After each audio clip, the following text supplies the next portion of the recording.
बच्चों लोग, हम लोग जेईई मेन के क्वेश्चन को रिकॉर्ड करना स्टार्ट कर चुके हैं और इसी के सीक्वेंस में आपके सामने एक क्वेश्चन दिया हुआ है नाइट्रोजन चैप्टर का। तो ध्यान देंगे, इस क्वेश्चन में एक कंपाउंड पी है जिसका मॉलिक्यूलर फॉर्मूला आपको गिवन दिया हुआ है C4C14H13ONN। इस कंपाउंड को हम ट्रीट कर रहे हैं HCl और हीट कर रहे हैं, और जो इसका आउटकम मिल रहा है उसमें एक रेसिड्यू क्यू मिल रहा है मेरे को और एक फिल्ट्रेट मिल रहा है। उस फिल्ट्रेट को हम ट्रीट कर रहे हैं NH से, तो आपको एक ऑयली लिक्विड R मिल रहा है और कुछ इन्फॉर्मेशन दिया हुआ है। इन्फॉर्मेशन क्या दिया हुआ है कि कंपाउंड P न्यूट्रल है।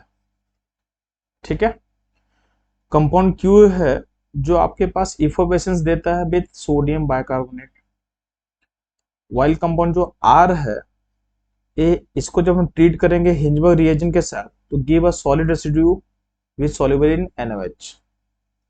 अब आपको क्या करना है, इस इंफॉर्मेशन से आपको पहचानना है कि आपका कंपाउंड पी क्या होगा। तो ध्यान से सुनेंगे, इस तरह के क्वेश्चन में पहले हम अप्रोच करेंगे कि मेरा कंपाउंड में कितना डिग्री ऑफ अनसैचुरेशन हो सकता है, यानी हम निकालने वाले हैं डिग्री ऑफ अनसैचुरेशन फर्स्ट,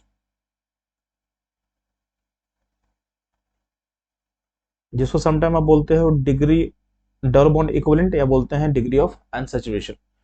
तो डिग्री ऑफ अनसैचुरेशन में बेसिकली हम क्या करेंगे, जो O होगा O को करेंगे नेग्लेक्ट,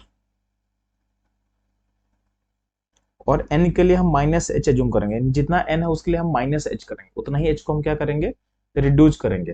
तो इसको यानी इस फॉर्मूले को हम करस्पॉन्डिंग हाइड्रोकार्बन में चेंज करने वाले हैं, करस्पॉन्डिंग हाइड्रोकार्बन।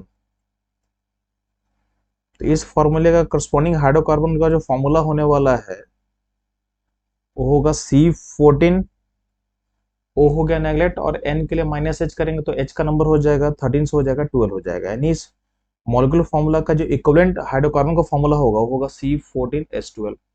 अब आपको पता है कि C14 का जो अल्केन फैमिली है, तो C14 का अल्केन फैमिली का फॉर्मूला क्या होगा, C14 होगा H30 होगा। यानी बेसिकली हम C14 के करस्पॉन्डिंग अल्केन का फॉर्मूला लिखना चाहते थे, तो CnH2n+2 के फॉर्मूले के अकॉर्डिंग क्या होगा, C14H30 हो चुका है। अब ध्यान देना पे, अब C14H30 जो है, अब देखोगे इस फॉर्मूले से इस फॉर्मूले में कितना H का डिफरेंस है, तो H का डिफरेंस 18H है, और हर 2H के लिए एक डिग्री ऑफ अनसैचुरेशन आता है। तो यहाँ पे क्या होगा, 18H का डिफरेंस के लिए आपके पास आएगा 9 डिग्री ऑफ अनसैचुरेशन आने वाला है, 9 ड्यू बोल सकता हूँ। तो 9 ड्यू का मतलब क्या होगा, आपके पास 9 ड्यू सेटिस्फाई करना चाहिए फिगर में। अब ध्यान देना, आपके पास जितना भी फिगर दिया ऑप्शन में सबका सब में 9 ड्यू है। सब में एक रिंग दिया हुआ है, तो रिंग के लिए 1 डिग्री ऑफ अनसैचुरेशन होता है। तो सारे फिगर में 2 रिंग है, और डबल बॉन्ड का नंबर कितना दिया हुआ था, हर जगह आपके पास 2 अनसैचुरेशन आ रहा है आपके 2 रिंग से, और डबल बॉन्ड का नंबर 3 3 6 आपका 7 है। तो 7 डबल बॉन्ड ऑलरेडी हर फिगर में है, तो हर फिगर में डिग्री ऑफ अनसैचुरेशन के अकॉर्डिंग सारा फिगर सेटिस्फाई कर रहा है। यानी फर्स्ट स्टेप के अकॉर्डिंग आपका सारा ऑप्शन मैच कर सकता है। अब हम लोग सेकेंड इन्फॉर्मेशन पे आने वाले हैं। तो बोला गया है कि कंपाउंड पी न्यूट्रल है। तो न्यूट्रल इसका मतलब क्या होगा, आपके सिस्टम में जो भी होगा वो न्यूट्रल कंपाउंड होगा, नहीं एसिडिक होगा नहीं बेसिक होगा। तो ध्यान देना, जो और प्लस जब HCl से हम हाइड्रोलाइसिस करेंगे यानी HCl से रिएक्शन करेंगे, तो मेरे को जो रेसिड्यू Q मिल रहा है वो Q सोडियम बाइकार्बोनेट से रिएक्शन करना चाहिए, सोडियम बाइकार्बोनेट के साथ रिएक्शन करना चाहिए। यानी Q में भी क्या होगा, Q में भी एसिड होगा, यानी कार्बोक्सिलिक एसिड ग्रुप हो सकता है Q, यानी Q के अंदर ही होने वाला है। ठीक है, और चूंकि आप हिंजबर्ग रिएजेंट से आपका रिएक्शन हो रहा है, तो यहाँ पे जो गिवन इन्फॉर्मेशन है कि जो आपका हिंजबर्ग रिएजेंट से रिएक्शन के बाद जो आपका आउटकम आ रहा है वो NaOH में सॉल्युबल होगा। इसका मतलब आपका जो रेसिड्यू जो यानी जो ऑयली लिक्विड R मिला है, ये R आपका होगा प्राइमरी इमिन। प्राइमरी इमिन ध्यान देना, आपका हिंजबर्ग रिएजेंट से रिएक्ट भी करता है, और क्या होता है, और NaOH के साथ क्या होगा, सॉल्युबल भी होता है। यानी इसका हिंट होगा कि आपका जो R मिलने वाला है वो मिलने वाला है प्राइमरी इमिन। तो इन सारे ऑप्शन को अगर हम मैच करें एक साथ, तो आपका जो ऑप्शन होगा, देखो यहाँ पे ध्यान से, एसिड कब मिलेगा, तो एसिड मिलेगा जब आपका, यहाँ पे देखोगे आप एसिड के रिएक्शन किसका कर सकते हो, रिएक्शन कर सकते हैं हम अमाइड का।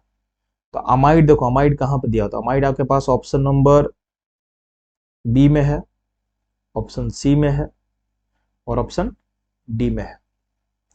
क्योंकि आप अमाइड को ब्रेक करोगे तो क्या बनेगा, एसिड बनेगा और प्लस करस्पॉन्डिंग अमीन क्रिएट करेगा। तो आपका जो अमीन क्रिएट होना चाहिए प्राइमरी होना चाहिए, क्या होना चाहिए, प्राइमरी होना चाहिए। ठीक है, तो आपका अमीन क्रिएट होने के लिए ऑप्शन बी में, ऑप्शन ए में अमीन नहीं बन सकता है, ऑप्शन ए को रिमूव करो क्योंकि इसमें अमाइड लिंकेज नहीं है। ऑप्शन बी को हम एलिमिनेट कर सकते हैं क्योंकि ऑलरेडी इसमें क्या है, CONH है, NH2 है, तो इसका हाइड्रोलाइसिस करके आपको अमोनिया इवॉल्व करेगा। अब इसको तोड़ेंगे तो यहाँ से एसिड प्लस अमोनिया बनेगा। तो अमोनिया आपका हिंजवर्टस जो है वो हमारे नोन पार्ट में नहीं है यहाँ पे। तो हमको चाहिए ऐसा कंपाउंड जिससे आपको प्राइमरी अमीन क्रिएट हो। इन सारे ऑप्शन में ऑप्शन जो डी है उसमें ऐसा लग रहा है कि यहाँ से अगर हम ब्रेक करते हैं यहाँ से चीज़ों को, तो अमाइड लिंकेज ब्रेक करेंगे तो ये पार्ट कन्वर्ट होगा किसमें, तो ये पार्ट कन्वर्ट हो जाएगा अपने एसिड में।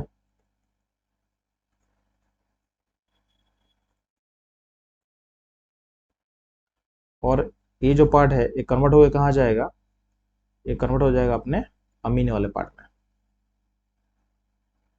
तीन सारे ऑप्शन को अगर हम देखें तो ऑप्शन में जो डी होगा वो डी इसके लिए क्या होगा, करेक्ट होगा।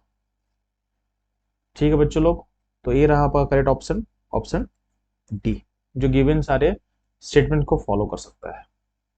तो बच्चों लोग हम लोग जेई का क्वेश्चन सॉल्व करना स्टार्ट कर चुके हैं। अगर आपको कहीं भी इश्यू हो, कुछ भी डाउट्स हो, तो उसे आप कमेंट सेक्शन में पोस्ट करिए, हम लोग उसे सॉल्व करके एज सुन एज पॉसिबल उसको अपलोड करने की कोशिश करेंगे।